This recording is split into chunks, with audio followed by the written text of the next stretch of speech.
like, I don't think the manager wins this war. I think that too many players look like they've checked out under this manager. And I don't know how he can survive this. Like, the only way he can survive this is if we go on a run and start winning games. And I can't see that happening at the moment. Nah, man. I think the other thing is that he hasn't stuck to his philosophy. Like, the one thing with Ten Hag that I rated at the start of last season in the interviews after the game, straight after the game, was he was clearly like, he came across like Pep. He wanted to talk about football and philosophy and all of that. That was where I rated him. Whereas this season, like, it doesn't look like there's a philosophy there. I get you've got injuries. You have got injuries, and that's a valid point. But I don't know. It's just a shit show, and he's adding pressure on top. And you're right. The Glazers aren't going to like that pressure. But I don't think getting rid of him would be the right move, because I don't know where you go with that. Bro, I'll be real, yeah. I don't think it matters where we go with that at the moment. I don't think it matters, for the simple fact that it's like, it's always going to be a numbers game in football. Do you know what I mean? If the majority are not happy, you always have to please the majority, because what you're going to give this manager with his track record of signings? Are you going to give this manager another 500 million, yeah, to replace the whole squad? With what? Even when you look at the names that we've been linked to, yeah, it's like he clearly does not have what it takes, yeah, to build a side to challenge for the title. Because look at the names we're being linked with. We're not even being linked with competent names, yeah. Even if he had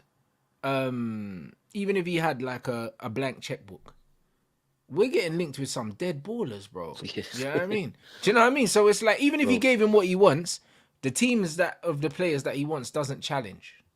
Nah. You're so far from challenging right now, bro. Man, we're getting linked with. Man, we're getting linked with. What was it? El Ghazi. El Ghazi. Man got linked with Goretzka. Man got linked with what's that French midfielder, bro? Rabiot. We were getting linked with some real bums, bro. The maddest thing is, in your last two games, we bought Mason Mount, bro. Yeah, in your last two games, I think last game, probably one of your better players was Johnny Evans, and the game before that, one of your better players was flipping Regulon. Yep. Reguladon.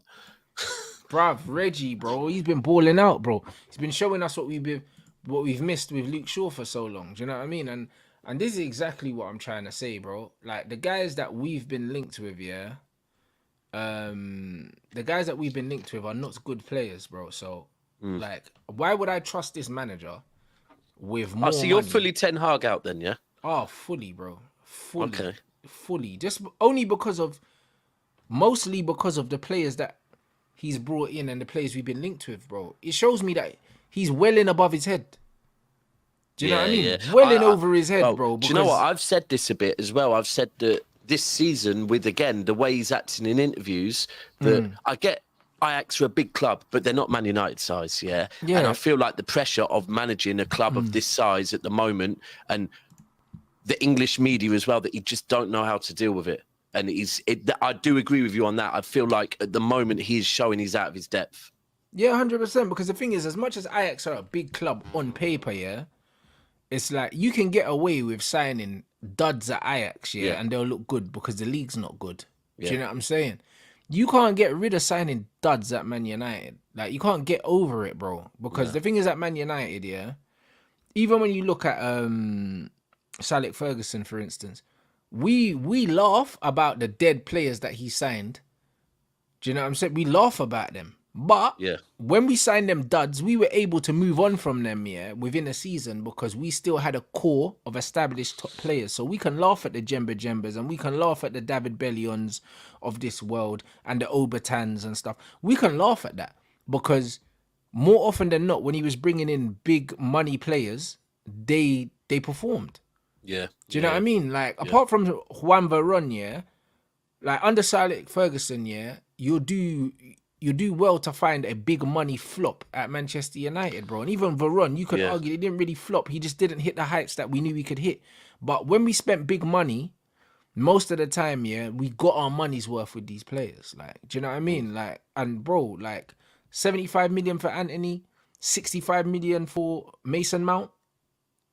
That's crazy, bro. I think the other thing is, this is what I've been saying to Ty in particular for years, You're settling for mediocrity, right? Because I grew up with Man United being there in it.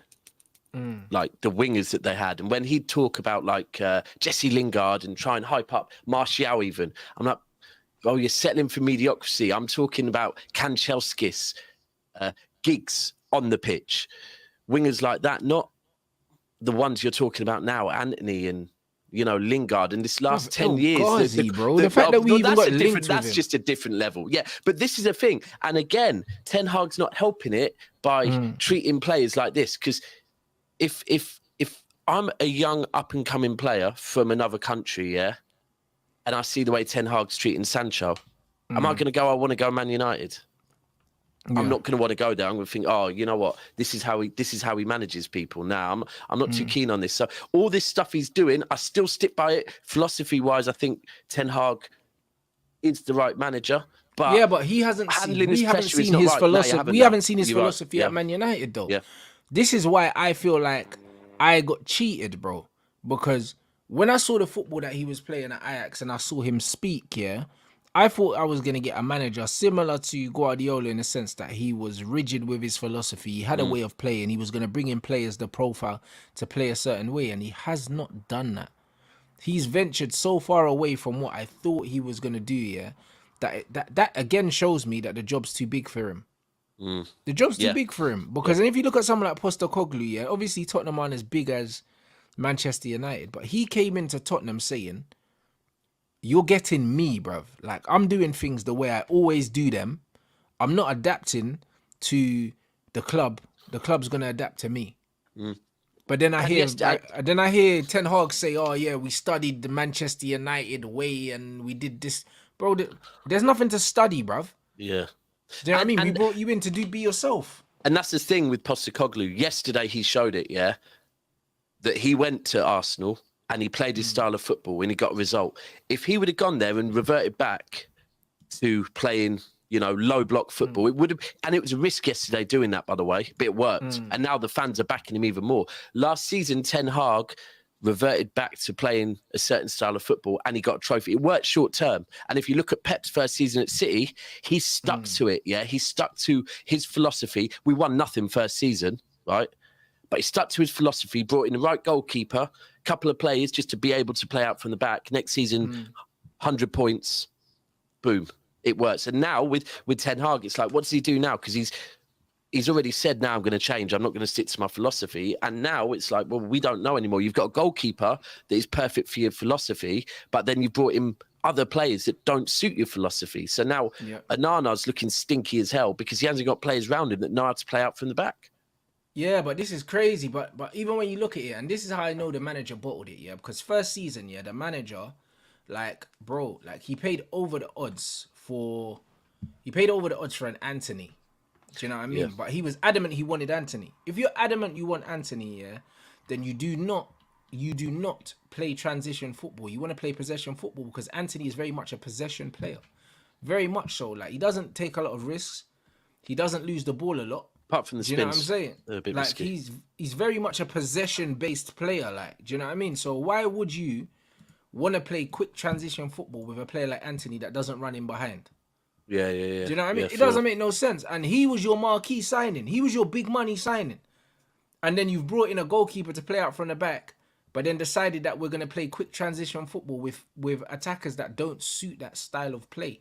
Højlund suits it. Do you know what I mean? But Anthony didn't. And Anthony was one of your best. He was one of your biggest signings. He was meant to be your marquee, bro. And then you bring in Mason Mount as well. Yeah, the Mount one's mad. The Mount one for me.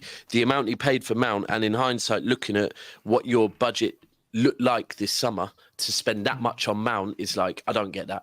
Because that money could have gone elsewhere. And you've just gone and brought in a worse Bruno, to be frank with you. Like, you've brought in a Bruno without the GA. Bruno. That's it. I wouldn't even say he's worse than Bruno. Oh, no, because Bruno's got GA. This guy hasn't got that. Like, the thing is, he don't have GA, yeah, but he's more versatile than Bruno. Like, Mount could legit play on the left or the right and give you way more than Bruno, innit? He's better on the ball. But he don't score goals, innit? He don't score goals. He don't score goals, innit? And the thing is, this United team, you need goals. Yeah, 100%. Like, whatever people say about Bruno, bro. Oh, but Bruno does bring the GA. You like that. That's Yeah, the one thing. but technically he doesn't really though. Like when you actually look, yeah, like his first season for Man United is propping him up so much. Like where his GA has plummeted compared to his first season. It's not even comparable. Oh yeah, his first season was mad. But I always say that there's certain things when you like Enzo. There's certain things that players have to do, right? And from Bruno gets the GA, he's ticked a box. It's like that will always save him. Whereas with Mount. Bless me, sorry. With Mount, again, he hasn't got time. You can't have what Mount is about. That's not what United need right now. Yeah. Bruv, right now we never needed him. Nah. You know, like that. Like, and bro, like we went back to Mason Mount with multiple offers to get this guy over the line. The manager actually really wanted him, bro. Do you know what I mean? And how is that not frightening, bro? Like, how is that not frightening? Like, that's actually crazy. Like, we went back with multiple offers for this guy, bruv. And the guy looked like...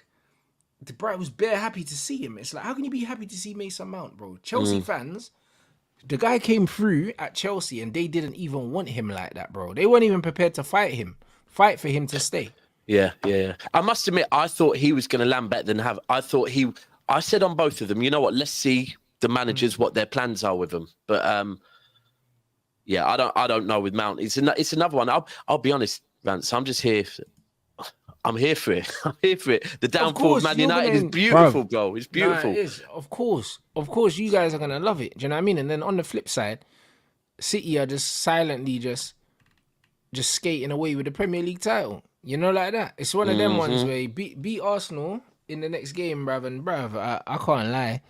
Title could be wrapped up by Christmas, bruv. The way you man are moving. Do you know what I mean? Because it's like, but you're silently just beating teams, yeah. And when you watch City, you can tell that they still haven't really got out of first gear, bro. No.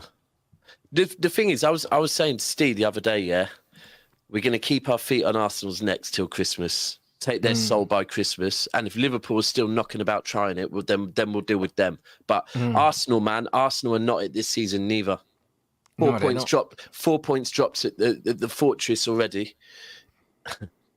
Bro, you know what it is, yeah, with the Arsenal thing. You know what's killing me? There was a quote that come out today from their manager, and he said something like the second goal hurt them emotionally or something like that. Did you see the quote? Nah, like, but that sounds like them, innit? Who says that, bruv?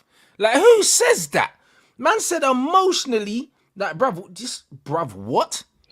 Do you know what I mean? Like, who actually says that, bro? Rants. You know what, yeah, last season, yeah, they just showed their colours. Like, I didn't even realise how much of bottle jobs they are. Like, I swear they're like 4 of the 5 biggest bottle jobs in Premier League history is Arsenal, right?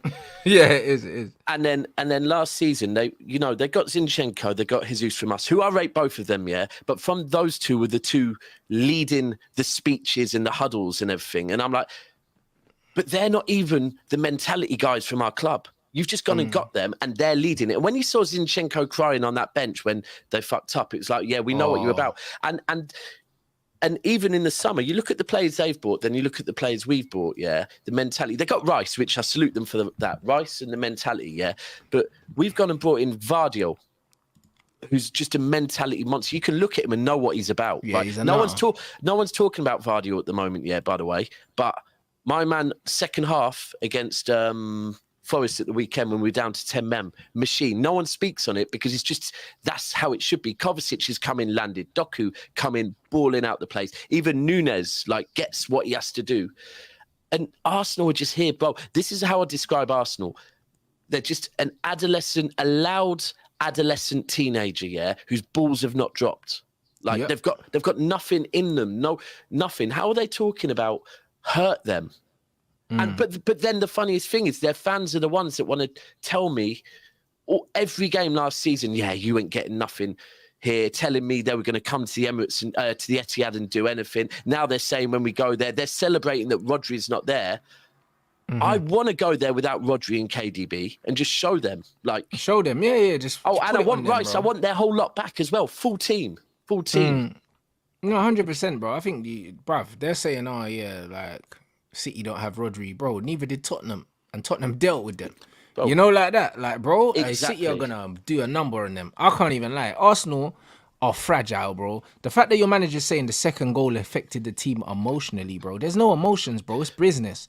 It's strictly business when you go out there on that football pitch. Like emotion shouldn't come into it. Do you think Man City players are thinking about emotion when they step out on the pitch? They're going out and doing a job on you. You have to be ruthless. You have to be ice cold, bruv.